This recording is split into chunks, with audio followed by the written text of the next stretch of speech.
Albert Einstein once said, everybody's a genius, but if you judge a fish by its ability to climb a tree, it will live its whole life believing that it is stupid.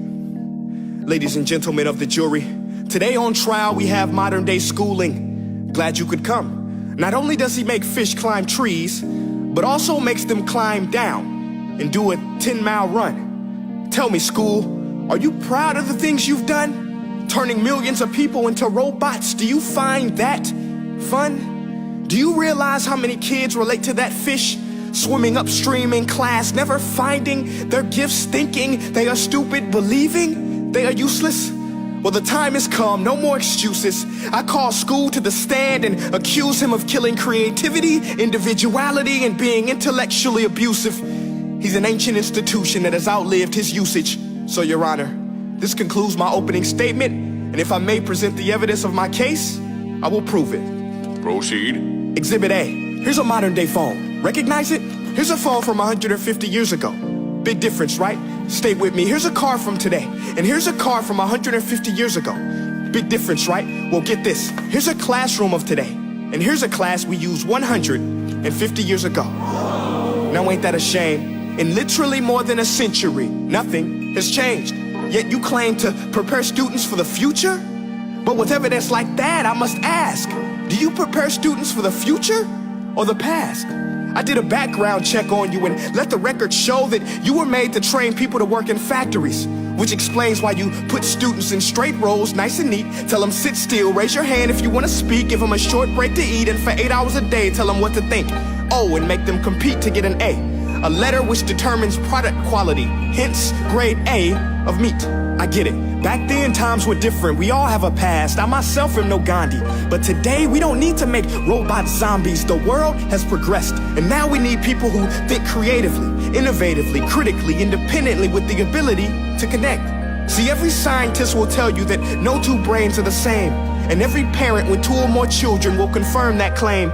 So please explain why you treat students like cookie cutter frames or snapback hats, giving them this one-size-fits-all crap. Watch your language. Sorry, Your Honor, but if a doctor prescribed the exact same medicine to all of his patients, the results will be tragic. So many people would get sick, yet when it comes to school, this is exactly what happens, this educational malpractice, where one teacher stands in front of 20 kids, each one having different strengths, different needs, different gifts, different dreams, and you teach the same thing the same way?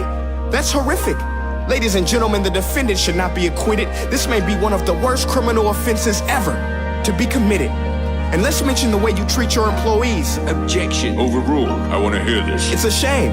I mean, teachers have the most important job on the planet, yet they're underpaid? No wonder so many students are short-changed. Let's be honest.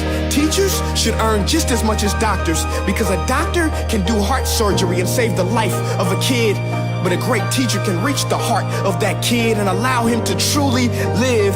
See, teachers are heroes that often get blamed, but they're not the problem.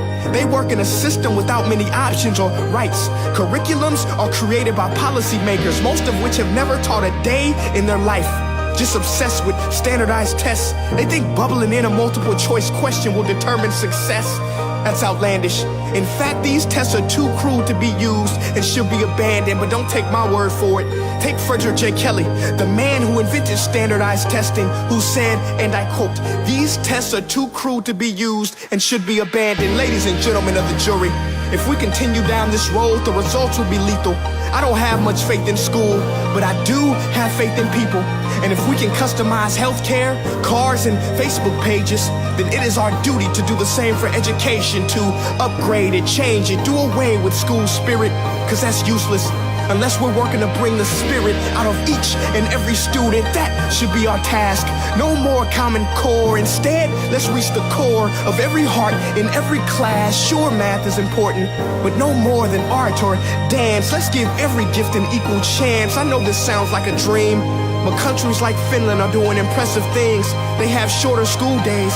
Teachers make a decent wage. Homework is non-existent, and they focus on collaboration instead of competition. But here's the kicker, boys and girls. Their educational system outperforms every other country in the world. Other places like Singapore are succeeding rapidly. Schools like Montessori, programs like Khan Academy, there is no single solution.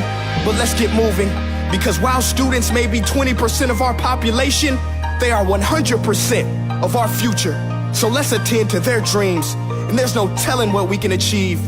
This is a world in which I believe, a world where fish are no longer forced to climb trees. I rest my case.